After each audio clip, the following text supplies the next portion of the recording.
ইতিমধ্যে শেখ হাসিনার পদত্যাগপত্র আমাদের হাতে এসে পৌঁছেছে। আজকে শেখ হাসিনার পদত্যাগপত্র আপনাদেরকে দেখাবো। দেখুন, শেখ হাসিনা গত 5ই আগস্ট পদত্যাগ করে দেশ ছেড়ে পালিয়েছে। পালানোর পরে তার ছেলে সজীব অজিত জয় মিডিয়ায় এসে বিভিন্ন ধরনের গোঁজামিল বক্তব্য দিয়েছে। তার ওই গোঁজামিল বক্তব্যের উপরে ভিত্তি করে শেখ হাসিনাও কিন্তু ভারতে বসে তিনি মিডিয়ার মাধ্যমে কথা বলতে পারছেন না, তাই তিনি তার বিভিন্ন নেতাকর্মীদেরকে দেশে এবং বিদেশে যারা রয়েছেন তাদের সাথে তিনি গোপনে ফোনে আলাপ করে সেগুলো আবার ভিডিও ধারণ করে সেইগুলো তারা আবার প্রকাশ করছে সোশ্যাল মিডিয়ায়। আর আজকের ভিডিওতে আপনারা জানতে চলেছেন যে শেখ হাসিনা কিভাবে পদত্যাগ করেছে এবং তার পদত্যাগপত্রটা দেখতেই বা কেমন, আর সেই পদত্যাগপত্রে কি কি লেখা রয়েছে এবং সেই পদত্যাগপত্র পেয়ে রাষ্ট্রপতি তিনি পদত্যাগপত্র পাওয়ার পরে কি বলেছেন এবং রাষ্ট্রপতি সেই পদত্যাগপত্রের দ্বিতীয় পৃষ্ঠায় সই করেছেন কিনা বা দ্বিতীয় পৃষ্ঠায় কি লেখা আছে তিনি সেটা গ্রহণ করেছেন কিনা তাও আপনাদেরকে দেখাবো। দর্শক, তবে প্রথমে চলুন আমরা এটা প্রমাণ করার চেষ্টা করি যে শেখ হাসিনা যে ফোন কলগুলো করছেন আসলে ওই ফোন কলগুলো কারা রেকর্ড করছে। আপনারা প্রথমে স্ক্রিনে একটি ভিডিও দেখতে পাচ্ছেন। এই ভিডিওতে দেখতে পাচ্ছেন আওয়ামী লীগের একজন নেতা তিনি কিন্তু শেখ হাসিনার সাথে কথা বলছেন এবং অন্যজন তার রুমে মোবাইল দিয়ে অথবা ক্যামেরা দিয়ে তাকে কিন্তু ভিডিও করছে। দেখুন, এই ভিডিওটা কিন্তু তারাই তাদের ঘরে বসে রুমে বসে তারা করছে। এই ভিডিওটা আবার তারাই তাদের মাধ্যমে ছড়িয়ে দিচ্ছে। এরপরে দেখুন আরো একটি ভিডিও।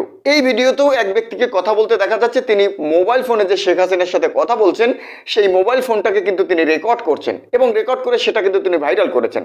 আমাদের দেশের মিডিয়ারা যে অডিওগুলো পেয়েছে সেই অডিওগুলো কিন্তু এভাবেই পেয়েছে। তার পরবর্তীতে আপনি দেখেন তানভীরের সাথে নিউ ইয়র্কে শেখ হাসিনা যে কথা বলেছেন ভারত থেকে, সেই কথাগুলো কিন্তু তানভীর রেকর্ড করেছে।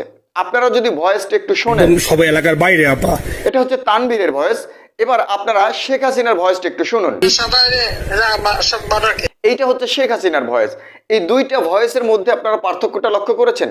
যিনি মোবাইলের এই প্রান্ত থেকে ওই প্রান্তের কথাটা রেকর্ড করেন তার কথাটা কিন্তু ক্রিস্টাল ক্লিয়ার ভাবে আসে, আর যিনি ওই প্রান্ত থেকে বলেন এই প্রান্তে রেকর্ড হয় তার কথাটা কিন্তু ক্যান ক্যান করে কিছুটা ভিন্ন আওয়াজ করে তারপরে কিন্তু মোবাইলের এই পাশে রেকর্ড হয়। তো এতে করে বোঝা যায় যে এই কল রেকর্ডটা তানভীর রেকর্ড করেছিল, আর আগের দুটো তো তারা নিজেরাই ভিডিও করেছে, সেটা আপনারা দেখেছেন। এই যে শেখ হাসিনা পদত্যাগ করেছে বা করে নাই এটা নিয়ে যে বাংলাদেশে একটা বিতর্ক সৃষ্টি হয়েছে, আপনারা দেখতে পাচ্ছেন যে এই বিষয় নিয়ে মিডিয়া কথা বলছে। এই বিষয় নিয়ে কিন্তু শেখ হাসিনার দলীয় নেতা কর্মীরা পর্যন্ত এই বিষয়টা নিয়ে কিন্তু আলাপচারিতা করছে বিভিন্নভাবে। বিভিন্ন রকম তারা গুজব সৃষ্টি করার পায়তারা করছে এবং গুজব তারা করছে, গুজব ছড়িয়েও দিচ্ছে জনমনে আতঙ্ক ভীতি সৃষ্টি করার জন্য, আইন শৃঙ্খলার অবনতি ঘটানোর জন্য কিন্তু তারা এই গুজবগুলো রটাচ্ছে এবং তৈরি করছে, যা তারা বিগত দিনেও ক্ষমতায় থাকাকালীনও তারা করেছে। তখন তাদের কাছে গুজব রটানো ছড়ানো খুব সহজ ব্যাপার ছিল, কারণ মিডিয়া ছিল তাদের আয়ত্তে। শেখ হাসিনা ভারতে বসে তানভীরের সাথে কথা বলার সময় তিনি বলেছিলেন 67-এ যে রুলস আছে, যে আইন আছে, যে ধারাটা আছে 67, সেই আইনে হচ্ছে রাষ্ট্রপতির কাছে ক্ষমতা হস্তান্তর করতে হবে, আর রাষ্ট্রপতি সেটা গ্রহণ করার পরে জাতির উদ্দেশ্যে ভাষণ দিয়ে সেটা জানিয়ে দেবেন। সেখানে শেখ হাসিনা কিন্তু সেভাবে করতে পারে নাই। কেন পারে নাই? কারণ শেখ হাসিনা গণভবনে থাকাকালীন শেখ হাসিনার গণভবনের উদ্দেশ্যে ছাত্র জনতা কিন্তু ইতিমধ্যে গণভবন পর্যন্ত পৌঁছে গিয়েছিল। তৎক্ষণাৎ শেখ হাসিনাকে কিন্তু পদত্যাগপত্র সই করে তাকে পালাতে হয়েছে। আপনারা পদত্যাগপত্রের একটা কপি দেখতে পাচ্ছেন, আমি পুরোটা আপনাদেরকে পড়ে শোনাবো এখানে কি লেখা আছে। এখানে তিনি সই করে পালিয়েছেন। এই পদত্যাগপত্রটা কিন্তু সেনাবাহিনীর প্রধান রাষ্ট্রপতির কাছে জমা দিয়েছেন। আপনারা যদি ভিডিওটা একটু লক্ষ্য করে দেখেন তাহলে আপনারা দেখতে পারবেন যে 3 বাহিনীর প্রধান রাষ্ট্রপতির পিছনে কিন্তু দাঁড়িয়ে রয়েছেন। রাষ্ট্রপতি যখন রাত 11টায় 5ই আগস্ট রাত 11টার পরে তিনি যখন জাতির উদ্দেশ্যে ভাষণ দিয়ে বিষয়টা ক্লিয়ার করেছেন জাতির সামনে। প্রধানমন্ত্রী শেখ হাসিনা রাষ্ট্রপতির কাছে পদত্যাগপত্র জমা দিয়েছেন এবং আমি তা গ্রহণ করেছি। তার আগে বিকেল 5টায় 5ই আগস্ট বিকেল 5টায় কিন্তু সেনাপ্রধান নিজে জাতির উদ্দেশ্যে ভাষণ দিয়ে সেটা ব্যক্ত করেছেন এবং নিজ মুখে বলেছেন প্রধানমন্ত্রী পদত্যাগ করে দেশ ছেড়েছেন। মাননীয় প্রধানমন্ত্রী পদত্যাগ করেছেন এবং এখন একটা ইন্টারিম গভর্নমেন্ট ফর্ম করে আমরা কার্যক্রম পরিচালনা করব। তাহলে এই যে সেনা প্রধান এবং রাষ্ট্রপতি তারা বলেছে, তারা কি মিথ্যা এবং ভুয়া তথ্য আমাদেরকে দিয়েছে? তারা যদি মিথ্যা এবং ভুয়া তথ্য আমাদের সামনে দিয়ে থাকে, জাতির সামনে দিয়ে থাকে, তাহলে এই কথাটা আওয়ামী লীগের লোকজন কেন জানতো না? তারা কেন পালিয়েছে তাদের সংসদ ভেঙে? একটা সংসদ ভেঙে গেলে সেখানে কারো মন্ত্রিত্ব কি বজায় থাকে? এটা কি সংবিধানে কোনোভাবেই আছে, উল্লেখ হয়? দেখুন, সংবিধানে কিন্তু স্পষ্ট কথাটি লেখা রয়েছে যে পদত্যাগপত্র জমা দেওয়ার পরে এই পদত্যাগপত্রটা রাষ্ট্রপতি ঘোষণা করবেন। রাষ্ট্রপতি কিন্তু সেটা ঘোষণা করেছেন। এখন আপনি একটা পদত্যাগপত্র দিয়েছেন, এই পদত্যাগপত্রটা আপনি হাতে হাতে দিতে পারেন নাই, কিন্তু অন্য কারো মাধ্যমে আপনি দিয়েছেন।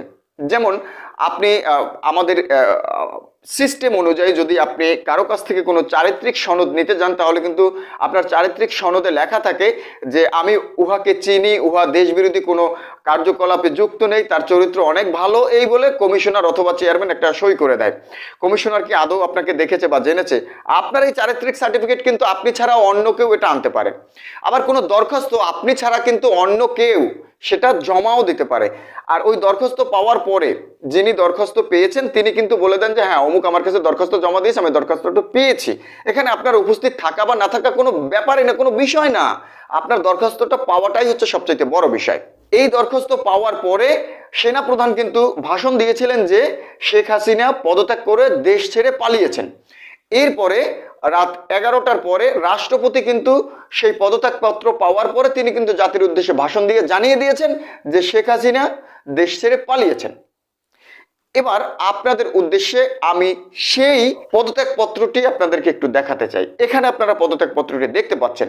আপনারা পদত্যাগপত্রটি দেখুন, সেখানে কিন্তু স্পষ্ট লেখা রয়েছে। কি লেখা রয়েছে আমি আপনাদেরকে A to Z পড়ে শোনাচ্ছি। বরাবর মহামান্য রাষ্ট্রপতি, গণপ্রজাতন্ত্রী বাংলাদেশ, রাষ্ট্রপতির কার্যালয়, বঙ্গভবন, দিলকুশা, ঢাকা। বিষয়: প্রধানমন্ত্রীর পদ হতে স্বেচ্ছায় পদত্যাগ। মহামান্য রাষ্ট্রপতি, সশ্রদ্ধেয় সালাম নেবেন। মন্ত্রিপরিষদ বিভাগের গত 11 জানুয়ারি 2024 খ্রিস্টাব্দ তারিখের 04.04.04.0.4.19.142 নম্বর স্মারক মূলে আমাকে গণপ্রজাতন্ত্রী বাংলাদেশ সরকারের প্রধানমন্ত্রী হিসেবে দায়িত্ব প্রদান করা হয়। আমি অদ্য 5/8/2024 খ্রিস্টাব্দ তারিখ হতে প্রধানমন্ত্রীর দায়িত্ব হতে স্বেচ্ছায় পদত্যাগ করতে ইচ্ছুক। এমতো অবস্থায় আপনার নিকট বিনীত নিবেদন এই যে আমাকে অদ্য 5/8/2024 খ্রিস্টাব্দ তারিখ হতে প্রধানমন্ত্রীর দায়িত্ব হতে অব্যাহতি প্রদানের লক্ষ্যে পদত্যাগপত্রটি গ্রহণে আপনার একান্ত মর্জি কামনা করছি। তারিখ 5/8/2024 খ্রিস্টাব্দ। শেখ হাসিনা এমপি, প্রধানমন্ত্রী। এবার আপনারা দেখুন যে রাষ্ট্রপতির কাছে পদত্যাগপত্র জমা দেওয়ার পরে রাষ্ট্রপতি সেটা গ্রহণ করেছেন, সেটা তিনি বলছেন।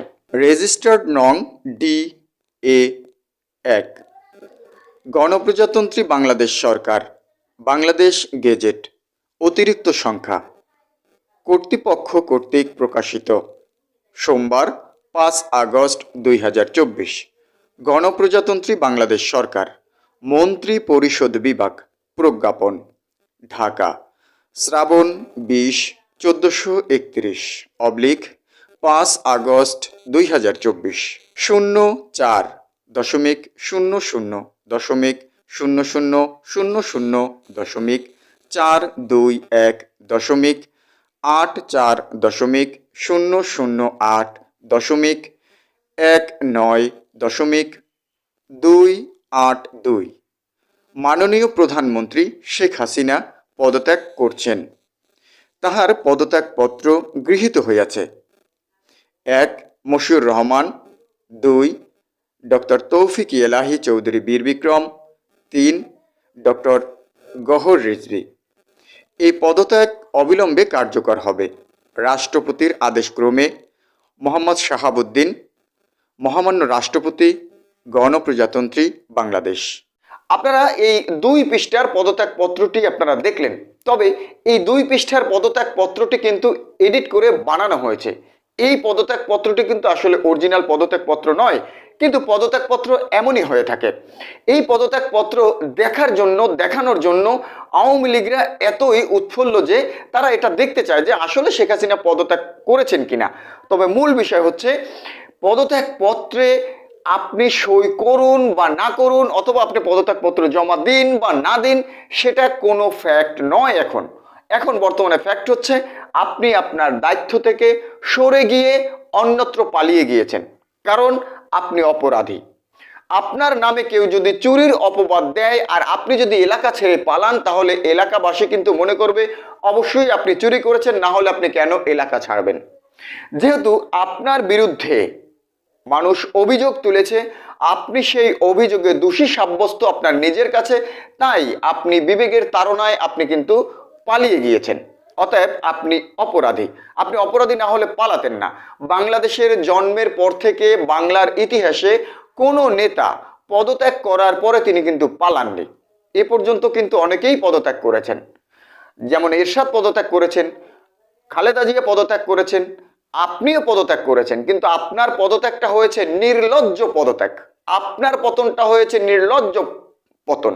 দেখুন, এই আওয়ামী লীগের পেজ থেকে একটি পোস্ট গত 2 দিন আগে করা হয়েছে। সেই পোস্টে তারা বলছে যে আওয়ামী লীগের কোথায় কোথায় ঘর বাড়ি সবকিছু ধ্বংস করা হয়েছে, এগুলো ভিডিও আকারে তুলে ধরা এবং বর্তমান যে সরকার আছে ওই সরকারের কাছে এটার বিচার চাওয়া। আচ্ছা, যদি প্রধানমন্ত্রী হয়ে থাকবেন, তাহলে আওয়ামী লীগ কেন অন্তর্বর্তী সরকারের কাছে বিচার চাইছে?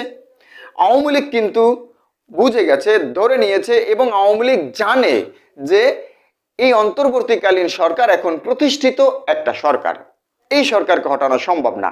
তাই তারা বুঝে শুনেই কিন্তু অন্তর্বর্তী সরকারের কাছে তাদের ঘর বাড়ি পোড়ানো হয়েছে এবং তাদের প্রতি যে নির্যাতন হয়েছে সেটার ভিডিও ক্লিপ প্রকাশ করতে বলছে, এবং তারা সেটার জন্য বিচারের দাবি করছে অন্তর্বর্তী সরকারের কাছে।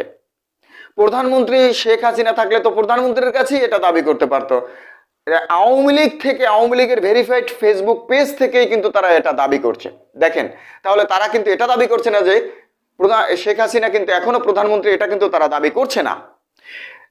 আর শেখ হাসিনা ভারতে বসে তিনি আরেকজনের মাধ্যমে বলছেন যে আমি এখনো প্রাইম মিনিস্টার আছি, আমি এখনো প্রধানমন্ত্রী আছি। হাস্যকর এই বিষয়গুলো।